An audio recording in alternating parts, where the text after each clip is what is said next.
Высокая температура, недомогание, озноб, кашель и затрудненное дыхание. Пневмония нового типа продолжает держать напряжение весь мир. Новый случай заражения сегодня обнаружили и в России. Опасную инфекцию подтвердили у россиянина, недавно вернувшегося из Италии. Мужчина сам обратился к врачам с симптомами простуды и был госпитализирован. Под медицинским наблюдением находятся и все те, с кем контактировал заразившийся. Как отметили в оперштабе, опасности распространения нет, но меры по предосторожности все так же принимаются, в том числе и в нашей республике. В Ингушетию завезли первые 100 проб тест-системы для оперативного диагностирования коронавируса. На этой неделе мы будем проводить мониторинговые исследования, те, которые проводятся на респираторные инфекции. Они же будут у нас исследоваться на коронавирус. Это для того, чтобы знать, мониторить эту ситуацию и не пропустить завоз коронавируса в республику. Тест-система основана на методе полимеразной цепной реакции в реальном времени, то есть получить результат возможно уже после 3 часов исследования. Она также обладает высокой чувствительностью, что позволяет обнаружить единичные копии вируса в изучаемом материале. Динамика, любое, даже сомнительный анализ, не то что положительный, даже сомнительный анализ будет сразу отслеживаться, отправляться в референс-центр, в Новосибирский наш институт «Вектор», где остальные уже дальше будут отсылаться, имеется в виду не только мазки, там и другие биологические материалы.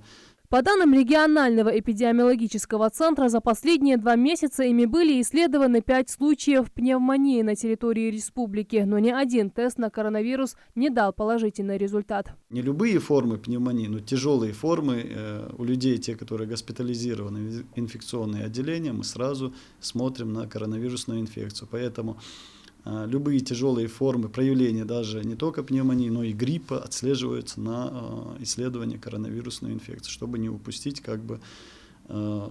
Конечно, второстепенно смотрится еще на SARS инфекцию. Медики напоминают, если соблюдать все правила гигиены, то инфекция не так страшна. А в МИД добавляют, если вам предстоит зарубежная поездка, медицинскую страховку сейчас делать не просто желательно, а обязательно. Впрочем, в Роспотребнадзоре подчеркивает, сегодня не самое подходящее время для зарубежных поездок. Между тем, в остальном мире коронавирус приобрел большие масштабы. Особенно тревожная ситуация сейчас в Италии, Иране и Южной Корее. Каждый день там все больше заразившихся и умерших. С 1 марта Россия практически остановила авиасообщение с Южной Кореей. Летать туда будут всего 2 авиакомпании. Деньги за уже купленные туры в любую из этих стран можно вернуть без всяких штрафов.